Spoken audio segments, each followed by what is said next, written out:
Danny Flex from Seconds Out here with our favourite MC, David Diamante. Sorry to all the other MCs out there, we won't say the same when we interview you. Liverpool, we're back. You love it here. Tell us why it's such a great fight city. Man, it's got a great fight history. The people are fighters. It's just it's a great night out. It's a historic city. I mean, we're here in the Cunard building. It's like one of the three graces. They call it the three graces. Obviously, you have the Cunard building, the Royal Liver building next door, and then you've got the Port of Liverpool. That's the three graces. It's just a great town. It's accessible. You can walk the whole city. There's great food, and they love their fights. Home of the Smith brothers, home of Fowler, home of Bellew.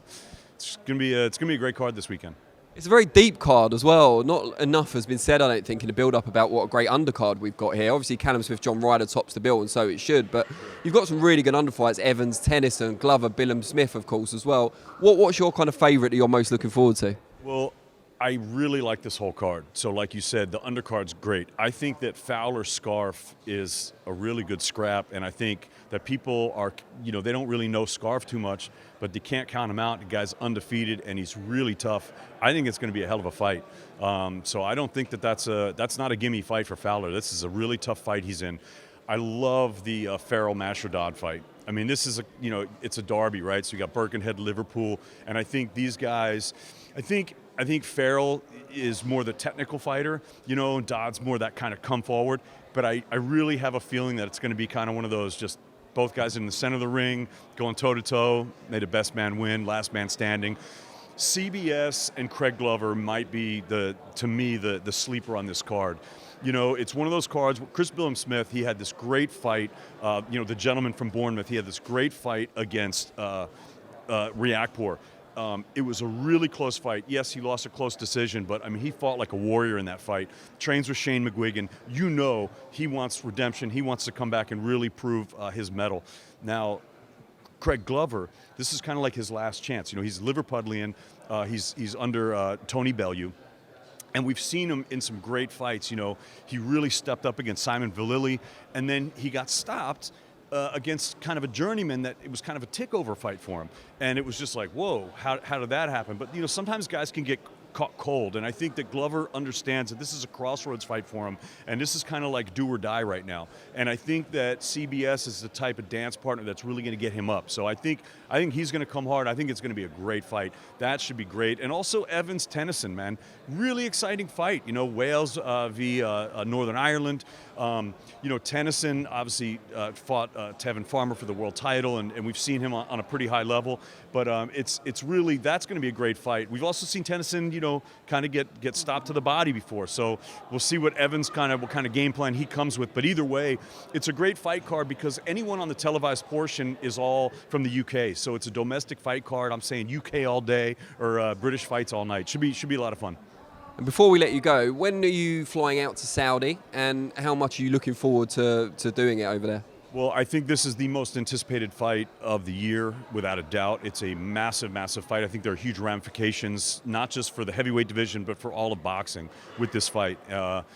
But after this fight, we're going to Monte Carlo. So we've got the Radza Budayev fight and Besputin. It's going to be a nice fight card down in Monte Carlo. That's always a great weekend in Monaco. And then from there, I'm probably going to go to Dubai for a couple days to relax, and then I'm headed to Saudi. So I'll be out in Saudi early in the week after Dubai. And then from there, off to Barcelona, and then to Phoenix, because we got Jacobs and Chavez Jr. Never stops. You're a workhorse. Have you been to Saudi before? What can you tell us about it as a sporting venue? I've been there twice, and I did the Callum Smith fight when he fought George Groves. So it was actually the very first fight ever in the Kingdom of Saudi Arabia. So I had the distinguished honor of calling that fight, which was historic and great, and it was a great win, of course, for Callum Smith. And by the way, it's great to see Mundo back in action, and John Ryder. Another thing I just want to say about this card, all these fighters, these domestic fighters, no one's handed them anything. They've all worked for their spots, and especially a guy like the Gorilla John Ryder from Islington. I mean, this guy, he's fought a lot of guys at this kind of for these titles, and he's for fringe level, and he's lost, but he's come back and he's really fought his way to this spot. And these guys have cut their teeth in the amateurs, and they fought these eliminators, and they're in the spot. No one's given them anything. So hats off to all these guys, and I'm really looking forward to the Smith Ryder fight. But it should just be a great card. I forgot your original question. I'm sorry. Just talking about Saudi and what it's like hosting a sporting event, like how is it distinct from a UK event in terms of either the audience or the infrastructure or whatever? What can we expect? Oh, it's absolutely different. But either way, you know what's funny? The first fights that we did there, the crowd. First of all, the crowd came out. Everyone came out to support. There was media for it all around, posters and banners all throughout the city of Jeddah, where we did it. This one's obviously in Diriyah, outside of Riyadh, but there was flyers and stuff everywhere, posters. The fans came out, and it's funny because I guess fighting is so primal. The people, even though they might not have ever seen a live fight, they knew to cheer when things were going well. They knew to kind of.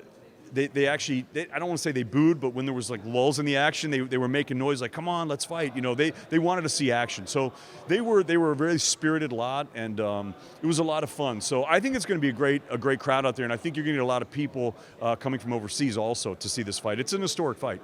Who do you think it favours, it being in neutral territory and in Saudi Arabia specifically? Joshua or Ruiz or neither? Well, you just said neutral territory. I think it's neutral. I don't think it's going to favor either. I mean, obviously the first one was at the Garden. It was in the States. But either way, I mean, to me, look, the first fight, you could have had it anywhere, and, you know, the result was really definitive. So I don't think the location is really the issue. I mean, you've got your 18 by 18, 20 by 20, 24 by 24 square piece of real estate, and that's where it's going to be decided. Brilliant. Well, we thank you for your time. We look forward to seeing you up on the days shortly. Great, thank you. Thanks, Dave.